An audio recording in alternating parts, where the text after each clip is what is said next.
Bienvenidos a todos y todas, soy David Gómez y esto es Ciclismo de ayer y de hoy, un podcast que habla de ciclismo sin filtros. Semana donde entraban en juego Tadej Pogačar, Jonas Vingegaard, Primož Roglič, Wout van Aert o incluso Enric Mas, entre otros. Y nos estamos mal acostumbrando a verlos a tope en todas las carreras. Y luego podemos sacar conclusiones erróneas ante una actuación que no sea la que se esperaba. Tengo claro que Tadej Pogačar y Jonas Vingegaard están bien. No voy a decir muy bien, pues me parece que tanto uno como el otro han ganado sus carreras de una forma no tan sobrada. En el caso de Pogačar quizás con el freno echado, en el caso de Vingegaard creo que aún le falta así a este un puntito.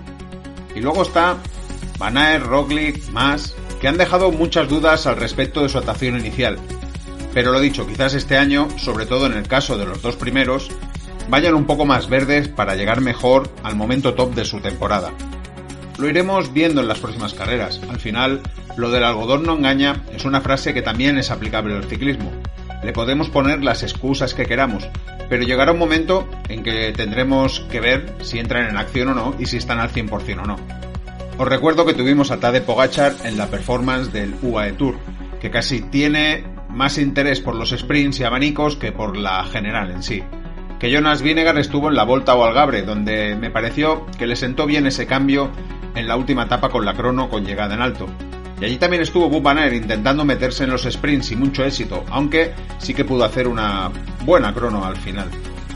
Y Roglič dejándose tiempo el primer día en alto y no haciendo una crono como nos tiene acostumbrados. Y que Enric Mas estuvo en la Vuelta a Andalucía, ganada por Pavel Sivakov, y que tuvo una competitividad muy bonita donde cada día pudimos disfrutar de buenas etapas. Y no me olvido de la liada en la primera etapa de la Volta ao Algarve, donde casi todo el pelotón se fue por una calle paralela a la que se utilizaba como recta de meta, donde cada uno acusa al otro de la equivocación, pero nadie de puras responsabilidades, dejando al ciclismo en un mal lugar, como está siendo habitual en estas primeras semanas de competición, y a Filippo Ganna sin un triunfo que había conseguido de forma totalmente legal, vamos a decir. No quiero gastar mucho más tiempo en debatir de quién fue la culpa, pero me parece que la organización tiene todas las de perder en este debate. Y también en la parte negativa, el buen inicio de Ineos se ha visto empañado por dos caídas, con la rotura de clavícula de Egan Bernal en Jaén y de Carlos Rodríguez en Emiratos. De todo ello os hablaré además de las carreras que se disputaron en Francia, pero antes, en la actualidad, algunas de las noticias que os traeré son Wout van Aert. Repasamos los puntos más importantes de la entrevista que se publicó en relevo.es y que no tiene desperdicio. Jonas Vingegaard, que dice que ha cambiado su planteamiento para poder ganar a Pogačar en el Tour. Tadej Pogačar, que dijo que ya se sabría su calendario pero que no lo desveló como había prometido Machín. Los mundiales de Ruanda. Parece que finalmente la UCI reconsidera su sí al 100% por un veremos después del Tour de Ruanda. One Cycling, que quiere empezar a competir en 2026. Q36.5 repasa sus objetivos y la importancia de tener a Picor en su equipo. Luke Plus se sometió con éxito a una cirugía en la mano de la semana pasada y ya está pensando en volver. Geraint Thomas, que anunció oficialmente su retirada del ciclismo a final de temporada. Elia Viviani, que acaba de fichar por Lotto, y la Milán-Turín, que vuelve a Superga y de nuevo será una carrera para escaladores. Como veis, un programa cargadito de actualidad, cargadito de carreras, y yo creo que ya está todo explicado. Por tanto, comenzamos. Dejadme que os recuerde que podéis apoyar el proyecto de Ciclismo de ayer y de hoy de una forma más comprometida desde iVoox, dándole al banner azul que encontraréis en la portada de nuestro podcast y que dice apoyar. Hacéis clic y allí decidís qué cantidad queréis aportar cada mes para apoyar el proyecto. El mínimo es 1,49€ el mes. Y de esa forma, además de apoyar al proyecto, además de ser motores para que nosotros sigamos creando contenidos de calidad para vosotros, tendréis acceso a todos los episodios exclusivos para fans. Desde ya, os damos las gracias por vuestra confianza. Y comenzamos con el repaso de una magnífica entrevista de Daniel Arribas a Wout van Aert, publicada en Relevo. Os recomiendo que la busquéis, relevo.es, y que sigáis también la página tanto en X como en su web, porque la verdad es que todos los artículos son excelentes. ¿Y qué cuenta en ella? Pues primero habla sobre su caída en la Vuelta a España, Dice que el accidente que tuvo en la Collada Lomena lo alejó, pues eso, de su mejor momento tras vestirse el maillot de la regularidad y conseguir 3 etapas. La lesión fue más complicada de lo previsto, con una recuperación lenta y momentos de frustración como la hinchazón en la rodilla en octubre. Ya sabéis que eso también al final le privó un poco de tener la temporada mejor de ciclocross de lo que él hubiera querido.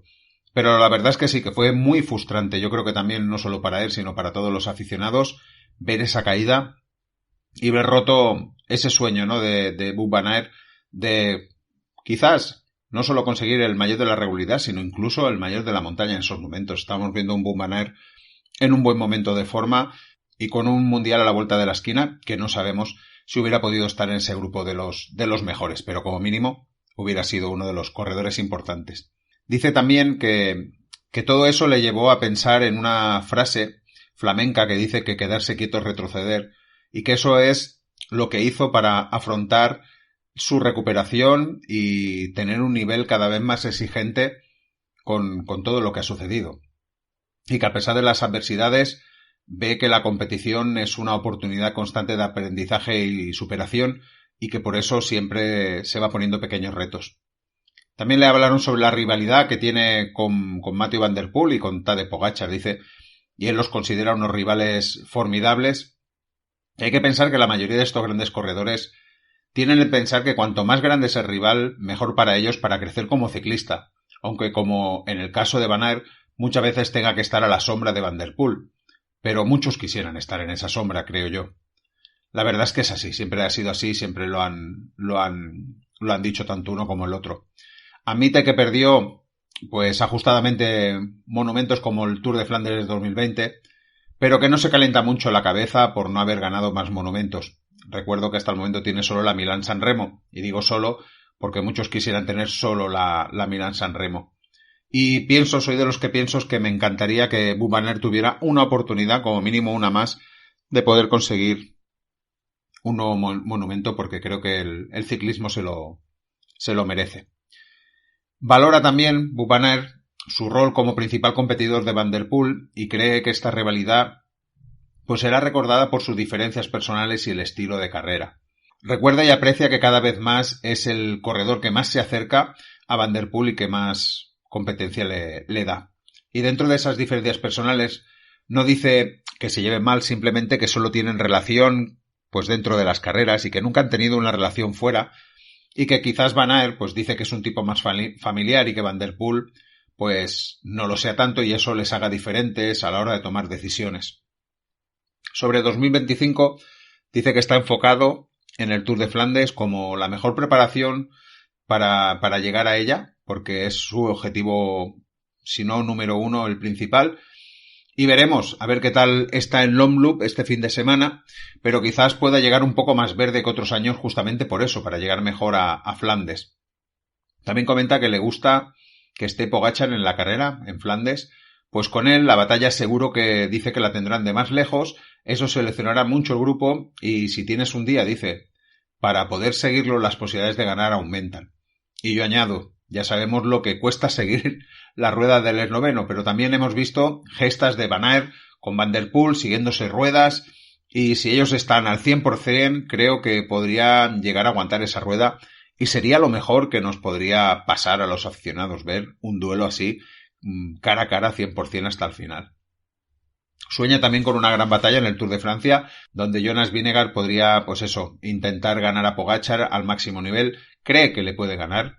Y yo también lo creo. Creo que Vingegaard es mejor vueltómano y que Pogačar es un ciclista más completo y en esa completitud puede estar justo ese resquicio que puede hacer que el danés le pudiera ganar en el Tour de Francia. Pendiente de decidir su participación en el Mundial de Ruanda, condicionado un poco por las características de recorrido y la vacunación obligatoria, y apuntar que Mathieu van der Poel ya ha declarado que no acudirá a la cita mundialista por no ajustarse a sus características y me da que Van Aert también podría tener una decisión más o menos igual, a no ser que vaya con la intención de ser un buen peón para Remco Evenepoel y su selección, que también podría ser. No sería la primera vez que sucede. Perspectivas de la vida y el futuro, pues dice que a sus 30 años sigue motivado por competir al más alto nivel, que todavía no ve el fin de su carrera deportiva, y que no descarta proyectos futuros fuera del ciclismo, priorizando sobre todo su familia y explorando nuevas pasiones con su esposa. Y así cierra la entrevista, y creo que Van Aert demuestra que más allá de los resultados, su legado en el ciclismo se define por su carácter, por su capacidad de reinvención y la conexión que mantiene con los aficionados. Por eso creo que ya tiene un lugar en el recuerdo de todos los aficionados al ciclismo. Quizá dentro de 25 años, cuando se busquen estadísticas, cueste más encontrarlo, pero seguro que saldrán sus batallas y sus intentos por ganar el máximo de carreras. Solo deseo que tenga un año tranquilo y que pueda tener esa oportunidad que decía de estar al 100% y jugársela cara a cara contra sus rivales. Y hablaba de las posibilidades de Vingegaard de ganar el Tour a Pogačar. Pues bien, también ha hablado el danés. Vingegaard cambia su planteamiento para ganar el Tour a Pogačar. El ganador del Tour de 2020-2023 quiere volver a ganarlo y para ello cuenta pues que ha optado por un enfoque diferente en su preparación. Cuenta que normalmente pasa mucho tiempo en campamentos de altura, entrenando, pero que este año también ha decidido hacer muchas horas de gimnasio, cosa que antes casi ni hacía. Y todo ello para desarrollar masa muscular y ser un poco más potente en ese sentido. Desarrollar masa muscular de forma mucho más rápido que lo que le hacía anteriormente. Dice que ha hecho algunas sesiones para recuperar parte de la fuerza y explosividad que perdió el año pasado con el accidente y que quería probar algo diferente y que tiene ganas de probar el efecto que tiene ese cambio. Que está cogiendo la forma un poco más lento que en otras ocasiones para poder llegar a mitad de temporada un poco más fresco. Dice que tampoco espera mucho de su debut en Portugal después de tanto entreno y que tanto París-Niza como Volta a Cataluña sí que son objetivos un poco más ambiciosos y que entran en sus planes de estar luchando por la victoria final. Lo que sabemos del calendario del danés es que el día 9 de marzo estará en la París-Niza, que el día 24 de marzo estará en la Volta a Cataluña, que el 8 de junio estará en el Critérium du Dauphiné, que el 5 de julio estará en el Tour de Francia, que el 28 de agosto estará en la Vuelta a España y que el 29 de septiembre estará en el Campeonato del Mundo de Kigali. Como mínimo, eso es lo que se tiene publicado. Y del danés al esloveno, Pogačar no desvela su calendario final. Seguro que os acordáis, pues llevamos 2 semanas hablando sobre el tema. Machín dijo que Pogačar desvelaría la parte del calendario que le queda por descubrir durante la rueda de prensa inicial a su debut en el UAE Tour. Pues no ha sido así. Se le preguntó, ¿estarás en la próxima Vuelta a España? Y dijo, no puedo confirmar mi participación en la Vuelta en estos momentos. Estoy concentrado en correr el UAE Tour. Pelotas fuera. Y se le preguntó por la Roubaix y dijo, disfruté mucho del reconocimiento del recorrido, pero estoy enfocado en el UAE Tour, no en Roubaix. De nuevo, pelotas fuera. A todo ello tenemos que añadir las declaraciones de Mauro Gianetti, el miércoles tras la primera victoria del año de Pogačar, donde dijo que seguro que Pogačar no estará en el Giro de Italia. Y sobre la Vuelta, dijo, ahora planificaremos todo para saber si estará en el Tour y la Vuelta o solo en el Tour, dependiendo del inicio de temporada, decidiremos en las próximas semanas. Y me da a mí que una cosa es lo que quiera el corredor o Machín y otra la que pueda llegar a hacer. Me parece que le da mucho más juego volver a ser campeón del mundo y que si la Vuelta puede interferir en ese logro, lo dejará para otro año. ¿Cómo puede interferir? Pues llegando un poco más justo a ese final de año. Pogačar es un corredor que corre todas las carreras a tope, que se ha marcado nuevos objetivos este año y supongo que verán una vez pase una parte de la temporada cómo está su depósito para afrontar el reto de una posible Vuelta a España y el Mundial. Además, como ahora os contaré, lo de Ruanda todavía ahora parece que no es tan seguro. Y dejar todas las fuerzas para correr el Mundial y que luego no se dispute en Ruanda, aunque luego sea de nuevo en el mismo recorrido que el año pasado, o eso dicen, pues creo que cambiaría la cosa. Tendremos que seguir la noticia tanto de Ruanda, que ahora vendrá, como la de Pogačar y su calendario. Y como os decía, la UCI estudiará la viabilidad de los mundiales en Ruanda después del Tour de Ruanda. Si hace un par de semanas la UCI salió al paso de los rumores que decían que la guerra del Congo ponía en peligro la disputa de los mundiales en Ruanda y dijo que no era así, que estaban seguros que se iban a celebrar, en concreto dijeron queremos dejar claro que en este momento no tenemos planes de trasladar el campeonato de Ruanda a Suiza o a cualquier otro país, pues 15 días después el discurso es otro. La UCI ha dicho que evaluarán la posibilidad de realizar los mundiales en Ruanda después de la celebración del Tour de Ruanda, que sabéis que comenzó este domingo, y donde una de las etapas acaba en una ciudad frontera con el Congo, donde la guerra tuvo, como os expliqué, consecuencias hace unos días. Según Direct Velo y Rapport News, la UCI no tiene planes para cambiar el Mundial de Ruanda y sigue convencido que se disputará allí. A mí me parece que cada vez hay más presión por parte de muchos estamentos, incluso en las mismas elecciones, cuando hacen declaraciones sobre los costes de ir a Ruanda a celebrar un mundial y que a muchos les vendría muy bien que se cambiara su ubicación. Pero esa misma presión creo que le hace a la UCI esperar, ver qué pasa en el Tour de Ruanda, que no haya incidentes, que yo es lo que espero de todo corazón, que no lo haya, y que eso les dé a ellos la razón sobre el hecho de que Ruanda es un país seguro para un evento mundialista. La semana que viene os cuento cómo ha ido el Tour de Ruanda y esperamos a ver qué dice la UCI al respecto. Y seguimos con más noticias y la verdad es que la semanita venía bastante cargada, porque este fin de semana se anunció que One Cycling quiere empezar a competir en 2026. Os recuerdo que One Cycling es un ambicioso proyecto que busca transformar la economía del ciclismo profesional con una inversión saudí de $300 millones en 3 años. La idea es crear una liga de campeones del ciclismo, asegurando una mayor estabilidad financiera para los equipos y aumentando el atractivo de este deporte para el público en general. O esa es la intención y creen que pueden lograrlo. Para los creadores de One Cycling existen demasiadas carreras dentro del World Tour, 185 días de competición. No todas las pruebas tienen el mismo prestigio, lo que diluye la emoción y la atención del público. Los grandes nombres del pelotón no se enfrentan entre sí con suficiente regularidad y la idea es que los mejores ciclistas se enfrenten con mayor frecuencia en un circuito más atractivo para el público y los patrocinadores. La iniciativa está liderada por Richard Puglen, CEO de Visma, y cuenta con el respaldo de equipos importantes como Ineos, Red Bull Bora, Education First, Soudal y Lidl Trek. Además del organizador de Flanders Classic, aunque la empresa detrás de One Cycling ya está registrada, el proyecto aún está en una fase de consolidación. Se propone un modelo de circuito cerrado sin ascensos ni descensos, lo que garantizaría a los mejores equipos actuales una participación estable en las principales carreras durante los próximos años. Para los equipos, esto significa ingresos fijos de $1 millón anuales, además de la estabilidad para sus patrocinadores. Sin embargo, este sistema choca con las normas de la UCI, lo que llevó a modificar la propuesta inicial para evitar conflictos. Uno de los mayores obstáculos es la oposición de ASO, organizadora del Tour de Francia, que se niega a unirse al proyecto. A pesar de esto, los promotores de One Cycling insisten que iniciarán el proyecto en 2026 con o sin la inclusión del Tour de Francia. Por otro lado, el Giro de Italia podría entrar en el plan tras la pérdida de su patrocinador principal en él. RCS, organizador del Giro, evalúa la posibilidad de vender sus carreras a inversores saudíes, cuando antes había dicho que tampoco quería entrar en el proyecto. One Cycling plantea reducir la cantidad de días de carreras World Tour, eliminando pruebas más pequeñas y acortando carreras como la París-Niza, Tirreno Adriático y Dauphiné. Al mismo tiempo, se planea una segunda liga con eventos como la Itzulia o la Volta a Cataluña.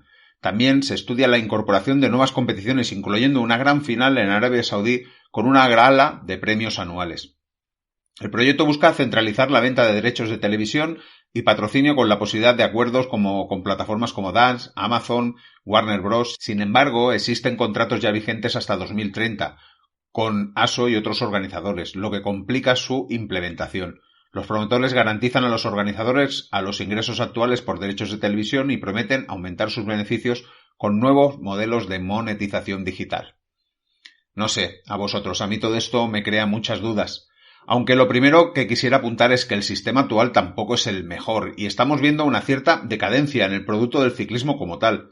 Además, que las encuestas nos dicen que enganchar al nuevo público, al público joven, que se quiere sentar delante de un televisor a ver las carreras o incluso a ir a los eventos, es cada vez más complicado.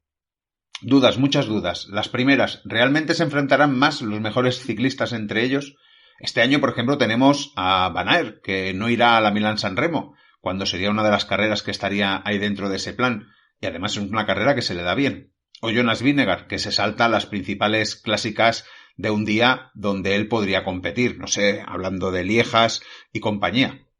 ¿Hará One Cycling que el enfoque de corredores como estos cambie con este nuevo sistema? No lo sé.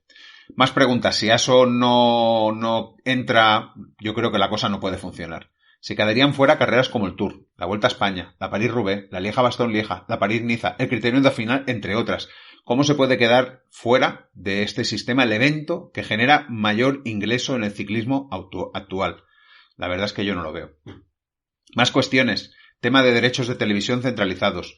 ¿Verán con buenos ojos el Tour de Francia que tengan la señal que se comercialice desde Arabia Saudí? ¿Qué mejoras puede aportar el sistema en el estancamiento de las retransmisiones ciclistas que vemos actualmente? Y creo que eso puede ser al final, que esas retransmisiones ciclistas se mejoren y se avancen como una de las claves para que el sistema pueda funcionar y sea más atractivo y se quiera invertir. ¿Y dónde queda la UCI? Sabemos que la UCI quiere estar dentro de este sistema, o mejor dicho, seguir siendo el paraguas, y también el sistema lo quiere, por lo que he podido leer. Pero la UCI no quiere dos ligas separadas, no quiere que esté la ASO por un lado y que esté en el One Cycling por el otro. ¿Por qué no le interesa a la UCI? Porque la UCI, ya sabemos que la Blancpain tiene una estrecha relación con ASO. Además, también, por otro lado, está buscando apoyos para ser candidato al COI, y los está buscando en Arabia Saudí, está buscando votos también. Al final todo esto choca, y no sé cómo acabará ese choque. Es decir, que tendrán que solucionarlo de alguna manera. Y una última pregunta, quizás, el modelo económico.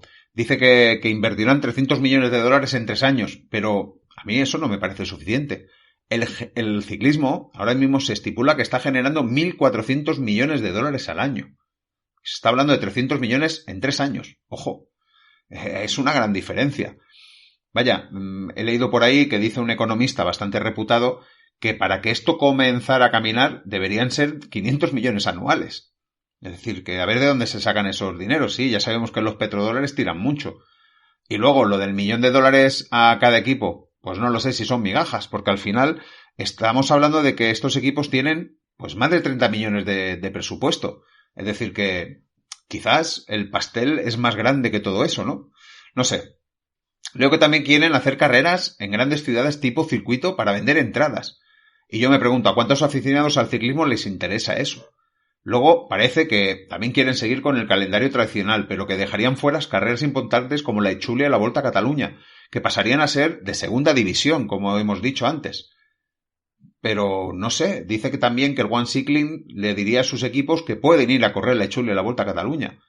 Yo no lo acabo de ver, porque si tú ya tienes un circo montado donde tienes que ir a unas ciertas carreras, ¿para qué vas a ir a otras carreras que son de segunda división, en este caso, y que tampoco te van a dar el prestigio porque están fuera del sistema?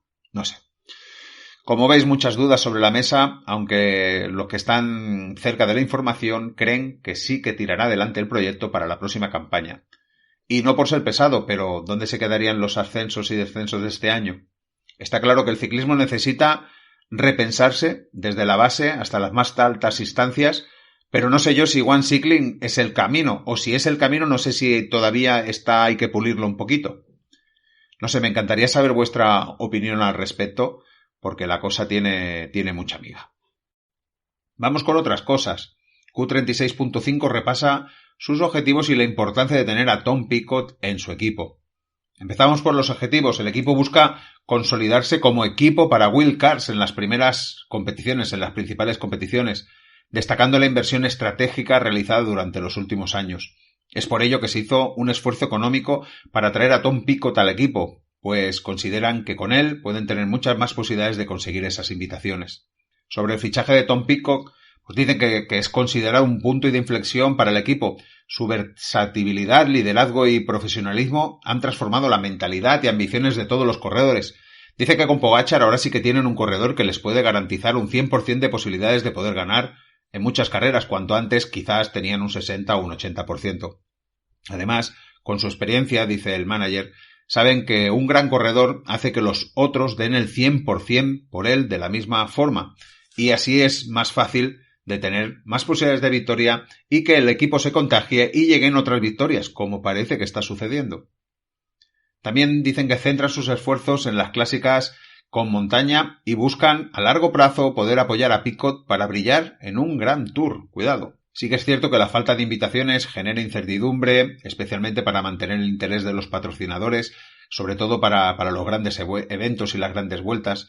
Y dicen que llevan 3 años haciendo una gran inversión y que ya quieren que se vean los resultados de esa inversión, que están preparados para dar un salto más en el escalafón de los equipos importantes. Aquí también hablan con un objetivo a largo plazo de lo que os decía antes, de hacer que Tom Pidcock sea un corredor de generales en grandes vueltas, siempre que él lo quiera, y que en ese caso pondrían todos los medios que pueden estar a su alcance para hacer que ese objetivo sea lo más realista posible y que se pueda acercar lo máximo posible. También hablan de la fortaleza colectiva del equipo, que aunque Pidcock es la estrella, corredores como Matteo Moschetti, David de la Cruz, Damian Hobson contribuyen en sprint, en escapadas, en clasificaciones generales, mostrando pues eso, la profundidad del equipo, lo que se dice el fondo de armario. Y no olvidemos a Fabio Kristen, que creo que es una de las perlas que todo el mundo quisiera tener en su equipo. La verdad, y eso está fuera de toda duda, es que este inicio de temporada está siendo muy ilusionante para el equipo y que parece que las cosas se están haciendo bien y que además se están saliendo bien. Más, Luke Black se sometió con éxito a una cirugía en la mano la semana pasada. El australiano sufrió una caída durante un entrenamiento, durante la pretemporada. Eso hizo que se hiciera daño en una mano, pero que lo podría sobrellevar, tanto que se llevó su tercer título en el Nacional de Crono, que acabó segundo en la prueba en ruta del Nacional y sexto en el Tour Down Under. Pero no podía continuar así, se tenía que operar de los escafoides de una de sus manos y para ello viajó a Reino Unido, donde se puso en las manos de un excelente especialista que ya ha operado a muchos deportistas de primer nivel de lesiones similares. La operación fue todo un éxito, ahora está en un periodo de recuperación de esa mano, pero ya está con un entrenador personal preparándose para volver lo antes posible. Tendrá que retocar parte de su calendario inicial, pero lo que parece claro es que podrá estar en el Giro de Italia. De momento no hay fecha prevista de vuelta, pero conociendo cómo son estos ciclistas, estas rocas, antes de lo que nos demos cuenta lo veremos en la carretera. Al que dejaremos de ver al final de esta temporada es a Geraint Thomas, que anunció que oficialmente se retira a final de temporada. Lo dijo en su cuenta de X, dijo, ya es hora de hacerlo oficial. Sí, este es mi último año en el pelotón. No ha estado mal, ¿eh? Ni en mis mejores sueños más locos podría haber imaginado que sería ciclista profesional durante 19 años.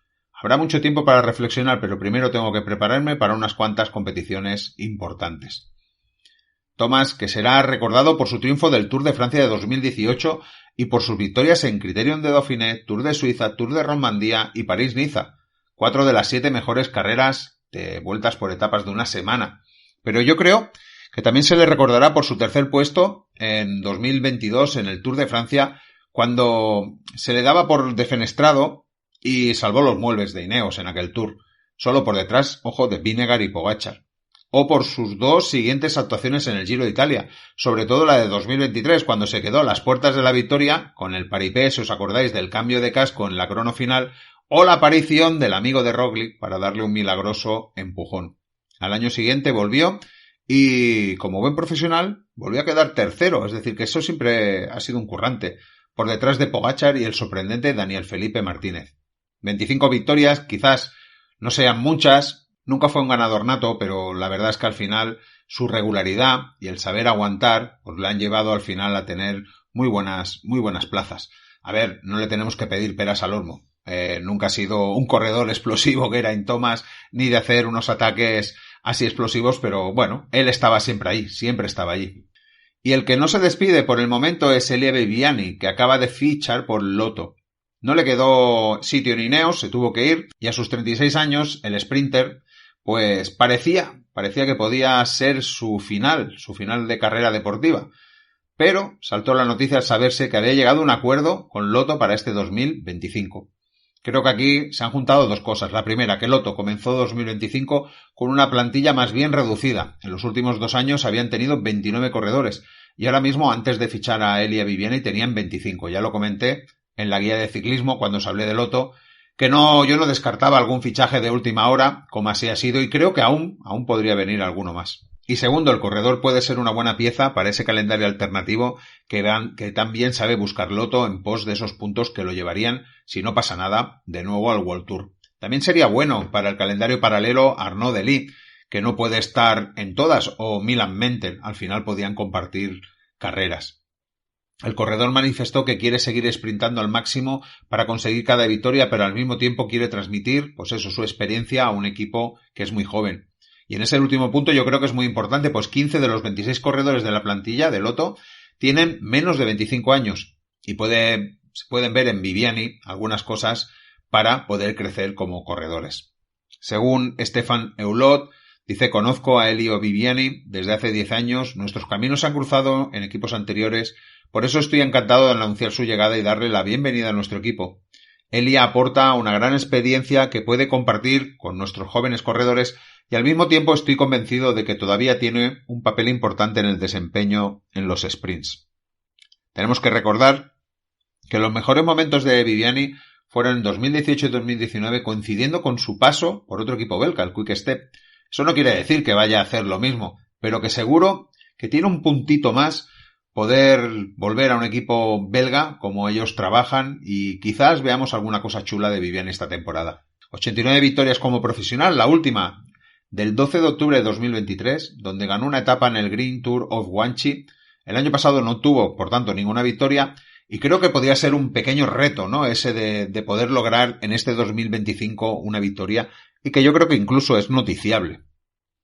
No está claro cuándo debutará Viviani con los colores de Lotto, pero yo creo que también eso será una pequeña noticia. Y vamos casi cerrando la actualidad y tenemos todavía alguna que otra noticia. La noticia, por ejemplo, que la Milan-Turín vuelve al Superga.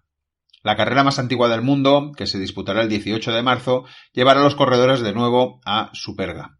Han pasado ya 4 ediciones desde la última vez que se terminó allí, en esa edición de 2021, con 2 pasos por Superga, que os recuerdo es una subida de 4,9 kilómetros al 9,1% con picos del 14. El ganador fue Primož Roglič por delante de Adam Yates, Joao Almeida y un tal Tadej Pogačar que acabaría cuarto aquel día. Otros corredores que han dejado su nombre en la Basílica de Superga son Alberto Contador, Diego Ulisses, Miguel Ángel López, Rigoberto Urán, Thibaut Pinot, Michael Woods. Todavía no hay nombres para la carrera de este año, pero sería interesante saber quién es el nuevo corredor que pone su nombre al lado de los que antes os he comentado. Y además es que ponerlo allí es estar muy bien acompañado. Yo creo que le da un puntito ese final en Superga y yo creo que la carrera gana muchos enteros y no como en los últimos años. Bueno, la del año pasado fue muy divertida, si os acordáis, que fue la de la victoria de Alberto Bettiol, porque no acababa en alto, pero sí que le metieron un terreno un poco quebrado y la verdad es que hubo una buena batalla. En los anteriores años sí que hubo sprint, que creo que ganó Cavendish y el otro de Klein, y entonces ya es un poco como más aburrida. Por tanto, ganas de ver esta nueva Milán-Turín. En formato más breve, muy rápido. Nueva cancelación por la dichosa cumbre de la OTAN. Ahora es la EPC Onloop Van Borsen, prueba del calendario femenino que no se disputará este 2025. Un animal callejero tira a David Gaudu durante un entrenamiento y hace que se pierda las carreras del fin de semana. Y mira que había comenzado bien. Espero que no sea nada y que lo podamos ver sobre la bicicleta ya, muy pronto. Christophe Laporte no estará el fin de semana inaugural de las clásicas. Ha estado luchando contra una enfermedad durante el último mes y por ello se perdió parte de la preparación y ahora se enfrenta a un retraso en su entrenamiento. De momento parece que podría estar para la Milán-San Remo, pero ya os he dicho que para las clásicas no. Y con esto llegamos al final de la actualidad y nos metemos de lleno a comentar las carreras de la última semana. Dejadme que os cuente que tenemos una grupeta en Telegram. Nos podéis buscar como @ciclismoayerhoy. Allí, además de jugar a un par de juegos de ciclismo, nos gusta comentar las carreras y de esa forma compartir el gusto por este deporte que tanto nos apasiona. También tenemos sección de fotografía de las carreras, momentos para hablar de bicicletas, repaso de la prensa escrita, vaya, todo lo relacionado con el ciclismo. Pasaros y probad, allí os estaremos esperando. Estamos ya dentro de las carreras y vamos con el UAE Tour. Por ser la carrera de más categoría, que no la más emocionante o interesante. Y se cumplió el pronóstico. ¿Quién podría pensar en otro resultado? Con la victoria de Tadej Pogačar, que además de ganar las 2 etapas con final en alto, se permitió sprintar en la primera etapa por la victoria de etapa. Bueno, sprintar en los últimos metros. Se lo puso un pelín más difícil a Jonathan Milan, pero bueno, que estuvo chula ese momento. O atacar en un par de etapas totalmente llanas. En una de ellas estuvo 110 kilómetros escapado, haciendo lo que se dice un entreno de calidad. Lo tuvo, yo creo, controlado durante todo momento, incluso anticipaba, como decían, los abanicos que podía salvar e hizo una buena crono el segundo día. Os decía que quizás noté que tenía el freno echado o que no quiso hacer más exhibiciones que las que viene siendo habitual, sobre todo el primer día de montaña. Pero también es cierto que ese puerto me da que hay mucho más viento y por eso se quiso resguardar en cierta manera. En el segundo sí que ya no pudo aguantarse y a más de 7 kilómetros atacó para hacerse con la victoria. 3 primeras victorias del año para el esloveno y ahora ya nos preparamos para su próxima parada que será en Strade Bianche el 8 de marzo. Segundo, Giulio Ciccone, que me pareció que hizo una carrera muy regular, quinto el primer día de montaña, segundo el segundo día y haciendo una buena crono sin ser especialista. Ya sabéis que es un corredor que siempre suele hacerlo bien en carreras de una semana, aunque yo pensé que comenzaría a bajar el pistón, pero parece que no es así. Tercero, el que siempre está ahí, el que no falla, Pello Bilbao. De nuevo, buena carrera, sobre todo el último día, donde fue junto a Ciccone el corredor más fuerte de la carrera. Buen inicio de temporada de Pello, con 2 terceros puestos en la general, uno en Valencia y el otro aquí, en Emiratos. ¿Y qué decir del cuarto clasificado? Como dicen en nuestra grupeta de Telegram, ojo que no se le suba la cabeza y que se estropee la cosa. Gran carrera de Iván Romeo, haciendo bien en la crono, como se esperaba, pero haciendo 2 etapas de montaña muy buenas, sobre todo la segunda, solo quedó detrás de los 3 mencionados anteriormente. Este resultado mejora el que logró en Valencia y que hubiera podido ser mejor de no ser sancionado. Y lo dicho, calma contenida, pero si en la siguiente vuelta por etapas sigue haciéndolo bien y es ni más ni menos que la París-Niza, pues no sé quién va a poder mantener la calma como está Movistar tan falto de corredores para vueltas por etapas. Y más con 21 años como tiene Iván Romeo, el corredor de Valladolid. La verdad es que es una grandísima noticia verlo ahí delante. Y no me quiero olvidar de otra buena actuación, la de Pablo Castrillo, que se vio empañada por una caída en la sexta etapa que le hizo perder varias posiciones y que luego se sacrificó en esa última etapa para ver si Romeo podía llegar más lejos, como así fue. Y al final tampoco acabó tan mal, creo que acaba séptimo en la general y con las expectativas, yo creo, de momento, en este principio de temporada, cumplidas por mi parte. Yo no esperaba que estuviera tan y tan bien y la verdad es que sí que está muy bien Pablo y está dando pues mucha ilusión también a los aficionados. Luego estaría Oscar Onley, Finn Fisher Black y Junior Lecer haciendo una buena carrera, pero con la sensación, en el caso de los 2 primeros, que faltó algo más para dar ese saltito de calidad que se esperaba de ellos. Por ejemplo, Finn Fisher Black quedándose en el último puerto cuando intentó seguir rueda, o Oscar Olney también, toda la etapa allí en el segundo puesto, pero luego cuando llega el momento de la verdad también falló un poquito, y Junior Lefebvre pues haciéndose grande, poquito a poco. Lennart Wallenberg tuvo la mala fortuna de verse implicado en los abanicos del último día y que hicieron que comenzara la subida final con casi 3 minutos perdidos respecto a los primeros. Con todo, perdería poco más de 1 minuto que creo que le hubiera dado en caso de haber estado delante para luchar sin duda por el podio. Eso sería un poco repaso por la parte de los corredores que iban por la general. Pero también tuvimos sprints. La verdad es que hubo 4. 2 para Jonathan Miller y 2 para Tim Merlier. La sensación que tuve es que Merlier necesitó meterse en carrera para poder ganar y que Milan fue un poco a menos cuando logró las 2 primeras. Philipsen, desaparecido. El primer día hizo segundo, pero fue descalificado. El segundo sprint hizo tercero. El tercer sprint le pilló una caída y en el último acabó segundo. Lo dije en X, Philipsen rompió en la racha de 13 vueltas por etapas donde siempre había conseguido ganar al menos una etapa y creo que eso es noticiable, como mínimo. Vamos a seguir a ver la evolución de Philipsen porque yo creo que ahora ya mismo comienza a pesarle, aunque solo hayan sido 4 sprints, comienza a pesarle ese no haber podido ganar. Olaf Koik no pudo entrar en acción, la primera etapa acabó el último de la etapa, al día siguiente ya no salió por enfermedad. Y un poco similar Dina Groenewegen. Y Sam Welford, pues parece que sigue la dinámica del año pasado, que cuando entran los gallos, él pierde un poco de pistón. Y ya solo falta comentar la victoria de Joshua Tarlin en la crono del segundo día, con una buena noticia, que es la de ver a Stefan Biseguer segundo. A ver si es norma y no un espejismo. Y lo de Tarlin, pues muy bien. La verdad es que comienza ya uno a acostumbrarse a verlo allí delante.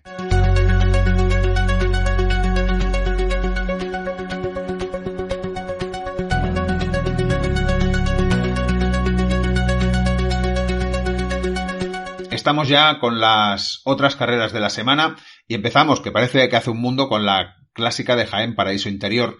Nunca defrauda esta carrera en las 4 ediciones que se han disputado. Recuerdo que es una carrera que incluye 10 tramos de grava entre olivos al estilo de la Strade Bianche, con constantes desniveles que seleccionan al pelotón y favoreciendo pues que los ciclistas más completos al final tengan éxito. Fue una carrera también, pues como siempre, muy entretenida, disputada desde lejos con un desenlace que pocos podrían esperar al principio de la carrera. Victoria para Michael Kwiatkowski, el polaco es campeón del mundo, demostró que aún tiene calidad a sus 34 años ganando en solitario tras una gran actuación táctica y física. Hay que recordar que también tiene 2 Strades, la de 2017 y 2014, y que es un especialista, por tanto, en terrenos así, aunque es cierto que hacía 1 año y medio, desde que ganó una etapa en el Tour de 2023, que no ganaba. Lo que también es cierto es que Ineos tiene pues otra cara este año. Yo creo que al final también los corredores, lo que decíamos, ¿no? De cuando hablamos de Q36.5, ¿no? Que se van contagiando. Y eso está haciendo que Ineos esté haciendo un buen inicio de temporada. En segundo lugar, Isaac del Toro, el joven mexicano que al final desató un ataque al final casi de la carrera, sin éxito para alcanzar a Kwiatkowski. Quizás tardó, yo creo, demasiado en atacar. Claro está que también tenían a Brandon McNulty por delante y supongo que al final estaba esperando un poco qué sucedía con ello. Pero bueno, que llegó con muchísima fuerza, se le vio que al final le sobraba incluso fuerza y una actuación prometedora para lo que vendrá. Tercer lugar, sorprendente, Yvonne Ruiz, miembro de la escapada inicial que logró resistir hasta el final y al final subiéndose al podio contra todo pronóstico. Una de las buenísimas actuaciones que está haciendo Ken Farman este año. Y hay que decir que Yvonne Ruiz lo tuvo ahí a huevo, estuvo hasta el último momento casi con posibilidades, incluso se podía decir de ganar. Momentos clave, si queréis los repasamos. La escapada inicial, un grupo de 7 corredores, incluyendo a Yvonne Ruiz, estuvo durante muchos kilómetros delante y creo que nadie esperaba que Yvonne pudiera aguantar como lo hizo hasta los 12 últimos kilómetros finales, donde Kwiato le hace el ataque final para ganarlo. La verdad es que tiene mucho mérito, como decía. El momento decisivo, quizás a 69 kilómetros de meta, donde uno de los otros favoritos, Tim Wellens, desató pues el primer ataque duro. Pero se fue con Kwiatkowski junto a McNulty, quien consolidó una ventaja bastante importante de estos tres y al final hicieron trabajar por detrás a otros equipos. La verdad es que pintaba muy bien esa escapada. Y aquí hay que mencionar a Egan Bernal, que yo creo que es el gran culpable que Kwiatkowski al final se llevara la carrera, porque yo quiero decir que estaba, por lo que os contaré ahora, en un punto de forma muy bueno, y yo creo que gracias a esos saltos que tuvo, porque en cada vez que había un ataque, Bernal salía a todos los cortes, y yo creo que eso hizo al final desanimar un poquito a los atacantes y que Kwiato pudiera tener más posibilidades, por tanto, de llegar. Y al final la desgracia hizo que se cayera en los últimos kilómetros, que se rompiera la clavícula, con todo lo fastidioso que se supone. Pues, como decía, estaba haciendo un inicio de temporada muy bueno, se le veía con muy buenas piernas. Aquí en la clásica de Jaén lo vimos fantástico y la verdad es que es una verdadera lástima este parón que va a tener y yo espero que se recupere muy prontito de esa lesión. Al final el desenlace, pues un pinchazo de Brandon McNulty a pocos kilómetros de final eliminó sus opciones de victoria, dejando a Kwiato como único posible ganador, en vista de que Yvonne Ruiz también iba bastante petado. Creo que hubiera sido muy interesante el duelo entre los dos y creo que quizás hubiéramos tenido otro ganador. Y creo que la experiencia y la astucia de Kwiato jugó en su favor para llevarse también esta bonita victoria. Algunos comentarios más. Wout van Aert, decepcionante debut. A 30 kilómetros de la meta y tras trabajar para Ben Tulek se dejó ir. No tuvo piernas y eso que era considerado uno de los grandes favoritos. A lo mejor es una buena señal para llegar al Tour de Flandes, lo que os comentaba en la actualidad, en una mejor condición. Pero la verdad es que en Bélgica se ha hablado mucho sobre este debut y se han llenado algunos folios de tinta con el nombre de Wout van Aert y la palabra decepción. Y yo creo que, bueno, estamos muy mal acostumbrados. Estamos mal acostumbrados a que estos corredores vengan a tope siempre y quizás es lo que necesitan. Pues hacer como se hacía antes, ¿no? Tener algunas carreras para calentar el motor para luego llegar a los momentos importantes y poder ganar. Una curiosidad. Kwiato ganó con el dorsal número 13 y sin estar girado. Lo apunto para los supersticiosos. Kwiato también dijo que las 2 últimas semanas había estado entrenando muy duro en Mallorca mientras su familia se había quedado en Polonia y eso demuestra pues el gran sacrificio que tienen que hacer los corredores y que por ello era muy importante volver a ganar en competición para poder dedicárselo a su familia y que todo ese esfuerzo tuviera un sentido. Y casi cerrando, un dato curioso que compartía la cuenta de X Clasificaciones Históricas, y son los podios españoles en este rato. Y tenemos una victoria del Lazcano en la Clásica de Jaén de 2024 del año pasado, un segundo puesto de Valverde en la Strade Bianche de 2022, un segundo puesto de Samuel Sánchez en la Trobro León del año 2000, un tercer puesto de Valverde en la Strade Bianche de 2014, un tercer puesto de Valverde en la Strade Bianche de 2015 y ahora, ojo, un tercer puesto de Ivonne Ruiz en la Clásica de Jaén 2025. Por tanto, con esta actuación, ahora mismo Ivonne Ruiz pasa a la historia de los corredores con podio españoles en este rato. Y ahora sí, el último comentario yo que hago sobre esta carrera es que Burgos hizo sexto con Fagúndez, que se colocaba el equipo en ese momento en la 12ª posición del ranking de puntos del año. La verdad es que está teniendo un muy buen inicio, y no solo por lo exótico de los puntos que consigue, sino que también están sacando puntos en otras carreras que quizás antes no conseguían tantos puntos. Estamos ya con la Vuelta a Andalucía. Qué bonita ha sido la carrera. Se podría decir que ni un solo día de descanso, mucha pelea por las etapas, y las dos primeras etapas fueron una gozada en la lucha por la general. La verdad es que si no las habéis visto, recuperarlas porque fueron de esas que hacen afición. En esas dos primeras etapas vimos a un Pavel Sivakov que ya sabíamos que venía con buena forma, anticipando un ataque en la primera etapa que le sirvió para llegar a meta con Van Gils y Wellens, donde el belga se hizo con la etapa, Van Gils. Parecía que Tim Wellens iba a ser el líder del equipo, pues Sivakov se sacrificó en esa etapa para ver si Wellens podía conseguir la victoria e incluso se dejó unos segundos, pero en la segunda etapa, de nuevo, Sivakov atacando de lejos. Supongo que era una táctica de esas que se suele hacer a dos bazas de UAE, teniendo a Wellens en el pelotón y Sivakov por delante, pero por lo que suele pasar algunas veces, que esa escapada al final tira para adelante, funciona la escapada y pues tenemos allí a un Sivakov que se ponía líder de la carrera. Séptima victoria profesional, solo 7, me parece muy poco para lo gran corredor que es, y curioso, de las 7, 4 son vueltas por etapas. El Tour del Salf, la Vuelta a Burgos, Tour de Polonia y ahora la Vuelta a Andalucía. La verdad es que, bueno, siempre lo dijimos, ¿no? Cuando empezaba, que se estaba buscando como un corredor para grandes vueltas, que al final se quedó a mitad de camino, pero bueno, todas esas victorias en vueltas por etapas demuestran que realmente sí que es un vueltómano a tener en cuenta, ahora ya con otro papel y otras oportunidades. Tom Pidcock venía con la etiqueta de gran favorito, pero creo que le perdió un error táctico en la primera etapa, donde gastó mucho en una exhibición de las suyas en la bajada, cuando Sivakov iba por delante, él en el último puerto intenta llegar, que lo consigue llegar, y llega al grupo gastando muchísimo. Y luego yo creo que lo pagó al final de esa etapa dejándose 39 segundos. Lo intentó enmendar metiéndose en la escapada del segundo día, ganando la etapa, por cierto. Es que aquella escapada tenía amiga porque estaba Pidcock, estaba Sivakov, estaba Enric Mas, también se metería Clement Bertet, es decir, se meterían corredores muy en forma. Lo digo por los otros, no por Enric Mas, pero bueno, que Enric Mas también hizo un buen papel ese día en la etapa. Y nada, también tuvimos el espectáculo del kilómetro de oro, donde Tom Pidcock intentó rascar segundos en ese kilómetro de oro, aunque se vio, por ejemplo, en el primer sprint con la competencia de Marc Soler, que defendía los intereses de Sivakov y salió a sprintar y se llevó los 3 segundos, pero la verdad es que fue una experiencia muy chula lo del kilómetro de oro, y yo me gustaría que las carreras se contagiaran al final de ese kilómetro de oro. Al final Tom Pidcock tercero en la general. El segundo en la general fue el Clement Bertet del Decathlon G2R, que ya dijimos en la guía de ciclismo que venía haciéndolo muy bien y que estaba creciendo, y lo hemos visto fantástico en esta Vuelta a Andalucía, donde fundamentalmente pues ha conseguido filtrarse en esa escapada del segundo día y hacer pues muy buena primera etapa. Al final un segundo puesto para Clement Bertet. Más nombres de la carrera.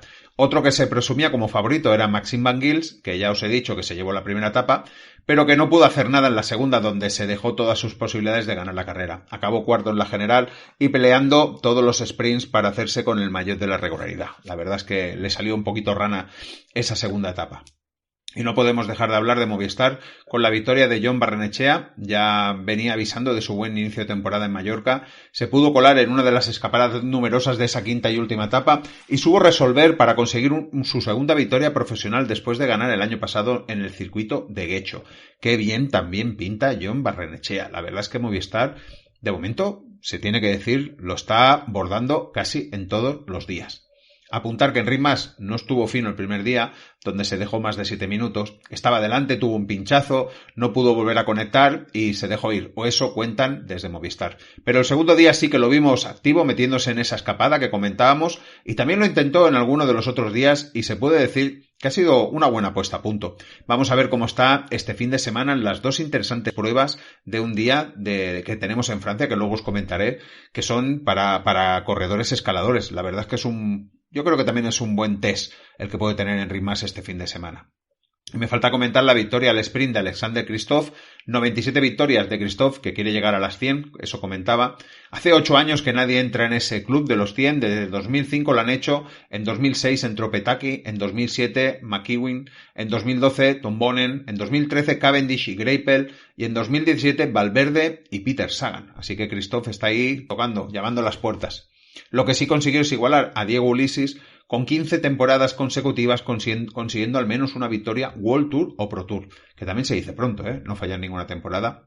Y otro de los nombres fue el de Diego Uriarte, del que supo resolver también para ganar la cuarta etapa en una fuga también interesante, primera carrera que gana profesional y una nueva victoria para Ken Farman. También se ve al equipo muy enchufado, lo que os comentaba, del subidón de la actuación de la Vuelta a España del año pasado, que yo creo que continúa pues dando sus réditos.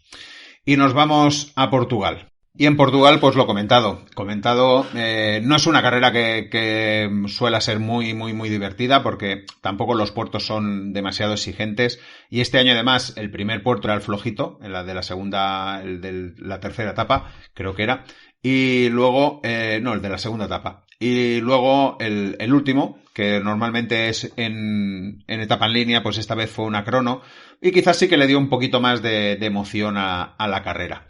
¿Qué comentar de todo ello? Pues podemos comentar que en esa, bueno, no voy a volver otra vez al tema de la primera etapa, que me parece que ha quedado ya sobradamente explicado, o como mínimo, mira, ya hemos pasado por él.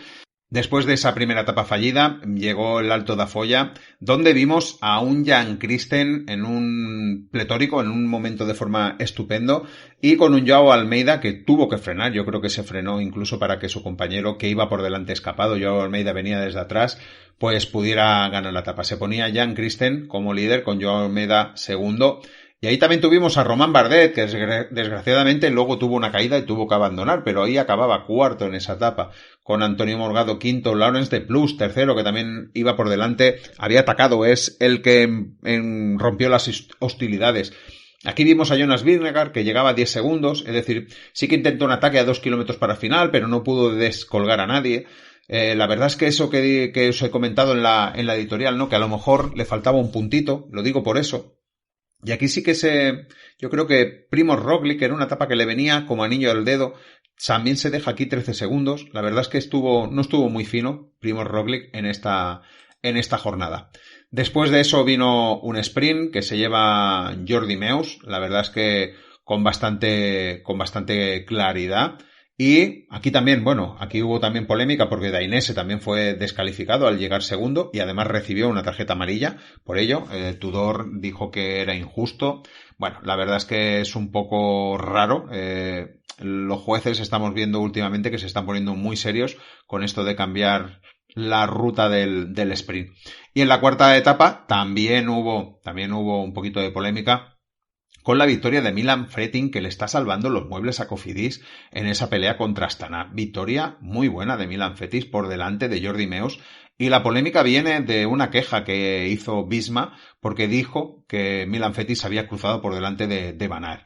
A ver, en las imágenes, bueno, sí, se ve que podían haberlo sancionado también. Pero es que al final, como yo suelo decir, hilamos tan fino que vaya, no sé hasta qué punto hay que sancionar una victoria así. Pero bueno, para eso están los jueces.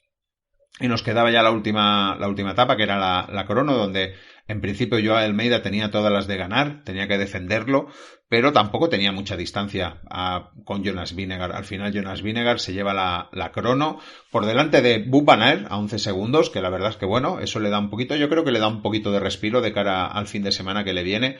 Con Antonio Tiberi, que no estuvo muy bien tampoco el primer día de montaña y aquí hace tercero, la verdad es que bien.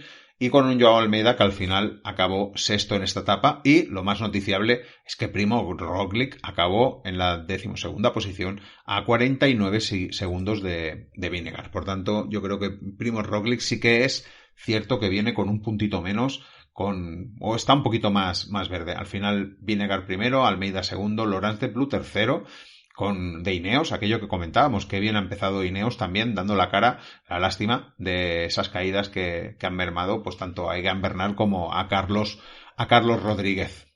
Y seguimos con más carreras, porque el viernes se disputó la Classic Bar, una carrera punto 1.1. Con la victoria de Cristian Scaroni, el italiano del Astana se impuso en la dura llegada al Mur de Fayet, 1,2 kilómetros al 9,5%, logrando su primer triunfo del año y también el primero para su equipo en la temporada. Scaroni supo esperar el momento justo y en un sprint largo y exigente consiguió cruzar la meta en primer lugar. El corredor, creo yo que ya se merecía un triunfo después de 6 días de competición este año y sumar 5 top 7. Esa regularidad merecía un triunfo tarde o temprano. Para el corredor es su tercera victoria profesional, llevaba sin ganar desde junio de 2022, donde ganó una etapa en la Adriática Ionica Res. La verdad es que ganó la primera y la quinta de esa carrera, y esas son sus 2 únicas victorias hasta el momento. Ahora ya lleva 3, y como veremos más tarde, alguna más ha sumado. Scaroni en ese momento sumaba 418 puntos en esos 6 días de competición, cuando el año pasado había hecho 524. Eso se le llama tocar la tecla. Astana también lo había buscado y acumulaba 8 podios hasta el momento de esa victoria, y se sigue denotando el buen tono del equipo, que también colocó a Clement Champussan en la 7ª posición. En segundo lugar de la carrera, Paul Lapeyre, campeón francés, quien lanzó un ataque en la subida final, fue el que movió el árbol con más intensidad en esos metros finales y demostró que comienza pues muy puesto la temporada. Yo la verdad es que me sorprendió bastante, ¿no?, que pudiera aguantar el ritmo en la subida final. Y en tercer lugar, Victor Lafay, que también intentó sorprender en un sprint al final decisivo, en ese sprint que contábamos, y que parece, en cierta manera, renacido para estos recorridos que al final le hicieron valerse delante de los aficionados y del que había desaparecido. Bueno, vamos a ver, seguiremos viendo cómo evoluciona Victor Lafay.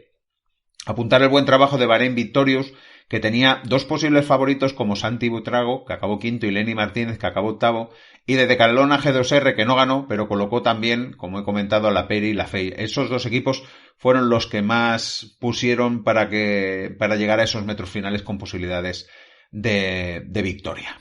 Y ahora sí, entramos en la última carrera que os voy a comentar, porque el Tour de Ruanda solo se ha disputado el prólogo y ya os hablaré de ella la semana que viene. Y es el Tour dels Alps Marítins, carrera 2.1, con 2 etapas, donde hemos visto una lucha sin cuartel entre Scaroni y Santiago Buitrago. La verdad es que la primera etapa, bueno, ya sabéis que es un recorrido, ya lo comenté, así como vamos a llamar de media montaña, un recorrido escarpado. El primer día sí que tenía una subida un poquito más complicada, el segundo día quizás, como se ha visto, una subida donde no han podido dejarse de rueda, ha sido un poquito más fácil. Y se la jugaban todos casi en la primera etapa. La primera etapa vimos el trabajo de EF, es decir, muy confiados en Richard Carapaz, pero yo creo que, bueno, lo que decíamos, que Richard Carapaz quizás vaya con un puntito menos para objetivos que tenga más tarde, porque en las 2 o 3 ocasiones que ha tenido la oportunidad de tener que seguir rueda, siempre se ha quedado de rueda, siempre, en los 2 días, en el primero y en el segundo. Al final tampoco es que haya hecho mala carrera, pero sí que es cierto que un Richard Carapaz al 100% quizás estaríamos hablando de que hubiera ganado incluso esta carrera. Al final, en el momento de la verdad, se quedaron en esa primera etapa 3 corredores. Uno es Cristian Scaroni de Astana, y luego los 2 componentes de Bahrein, Santi Buitrago y Lenny Martínez. Lenny Martínez se sacrificó para la victoria de Santi Buitrago, y al final se la jugaron entre Scaroni y Buitrago. En esa primera etapa, Scaroni anticipó el sprint, entró por el sitio bueno de la llegada, que son de esas llegadas que hay una rampa que casi no te la esperas, con la valla a un lado y que casi no puedes pasar. Buitrago no tuvo tiempo de acelerar y al final le gana la partida a Scaroni y le saca esos 4 segundos de bonificación que a la postre serían los que le darían la victoria al bueno de Scaroni. ¿Qué pasó el segundo día? Pues el segundo día más de lo mismo, con EF tirando también, en este caso también acompañados de FDG, que estaban intentando también buscar la etapa. Y bueno, el ataque de Buitrago, que lo intentó en varias ocasiones, se fueron solos al final, Buitrago y Scaroni, es decir, que estuvieron, no sé si a kilómetro y medio, kilómetro de llegar a la meta los dos escapados, y tuvieron incluso una conversación donde Scaroni y Buitrago le decía a Buitrago, bueno, ¿vamos a tirar o no? Y Scaroni supongo que le decía, a mí me da igual, porque Scaroni, yo creo que lo que peor podía llevar es que Buitrago lo hubiera ganado en el sprint, lo hubiera sacado 4 segundos. Y oye, me gustaría saber cómo se hubiera resuelto al final la general, porque hubieran quedado empatados a puntos y empatados en el puntómetro. No sé cuál sería, si alguien lo sabe, me encantaría que me lo dijera, cuál sería el tercer punto de desempate en la carrera. Al final no sucedió porque como uno no tiraba y el otro tampoco le interesaba, los cogieron por detrás y fue la oportunidad para que Dorian Godon se llevara una magnífica etapa para el AG2R, que la verdad es que también pues la había luchado y la había buscado. Victoria de Dorian Godon, que el año pasado ya se llevó 2 etapas del Tour de Romandía, ya veis que es un corredor del perfil así de este tipo de carreras, y se vuelve a llevar la victoria.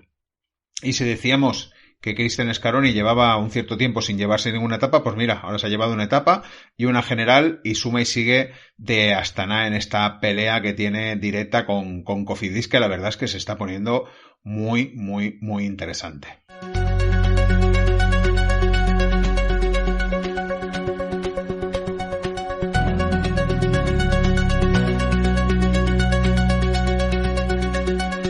Y vamos ya con las carreras de esta semana, las que tenemos en el menú. Sigue, como no podía ser de otra forma, el Tour de Ruanda, que comenzó el domingo y acabará el domingo.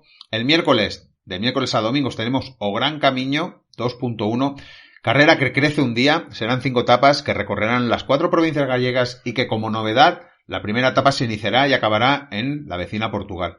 Ese primer día debería ser un día para sprinters y ya está, no hay más días para sprinters.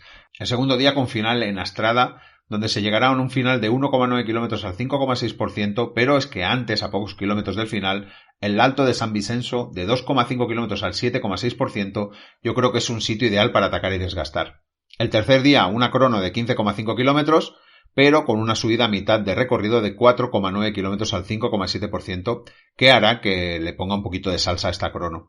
La cuarta etapa, final, seguro que precioso, en Ocebreiro, entrada del Camino de Santiago Francés a Galicia, será la etapa reina con 3.121 metros de desnivel acumulado y los últimos 40 que creo que nadie se tiene que perder, pues es un continuo subir y bajar con constantes, pues eso, subidas y bajadas hasta llegar a esos 2,8 kilómetros al 6,5% de Ocebreiro, que yo creo que cuando lo subí a pie, haciendo el camino, cuando hice el camino, me pareció más desnivel que el que representa ese 6,5%. Pero es que además, antes de Ocebreiro, viene otra subida de 2,6 kilómetros al 9,9%, que yo creo que también dará mucho juego. Será un día para disfrutar seguro. Pero no todo estará decidido, pues en la quinta y última etapa serán 2.800 metros de desnivel, con ese típico terreno pestoso de Galicia, de sube y baja, sube y baja, sube y baja, de no poder descansar, de gastar muchas fuerzas, de eso que te duelen las piernas, hasta llegar a Santiago de Compostela. Como veis, una divertida carrera donde quizás faltarán nombres, pero que seguro que los que estén la harán grande. Recuerdo que los ganadores de las 3 ediciones anteriores son Alejandro Valverde y las 2 últimas de Jonas Vingegaard. Y el sábado tenemos ya la OMLU, la tenemos aquí, carrera World Tour, pistoletazo de salida de las clásicas de primavera. Ya veo a alguno frotándose las manos. Carrera que ningún aficionado al ciclismo se va a querer perder. No me alargaré mucho, pues en principio, si todo va bien, tendréis previa de la carrera un día o 2 antes de la misma, donde os comentaré, pues eso, mis favoritos para la victoria. El recorrido, el usual, con ese final conocido del Capermoor y el Bosberg, que se acaba de coronar a 12 kilómetros, recordando la victoria sorprendente de Jan Tratnik el año pasado. El sábado también tenemos el Faun Ardèche Classic 1.pro, primera de las 2 clásicas duras que se disputan el próximo fin de semana en Francia.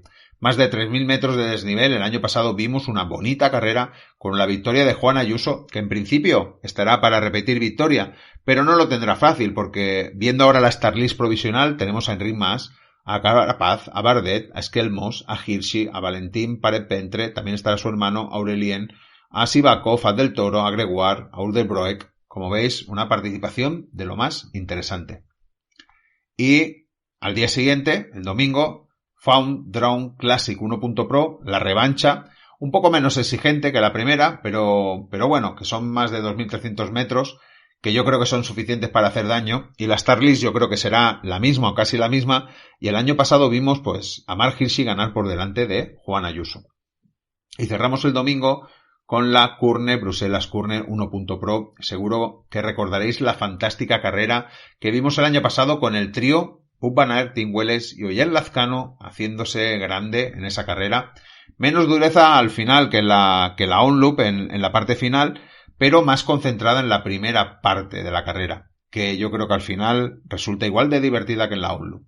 Espero poder contaros un poquito más sobre los favoritos también, aprovechando la previa de la on-loop. Y con el repaso de las carreras que nos vienen esta semana, llegamos al final de este episodio. Gracias por haber llegado hasta aquí. Espero que os haya entretenido, que os haya acompañado, que os haya servido para repasar, para recordar, para estar al día. Se agradece que dejéis un like si ha cumplido alguna de las premisas anteriores. Hasta la semana que viene. Sed felices. Disfrutad del ciclismo. Chao, chao.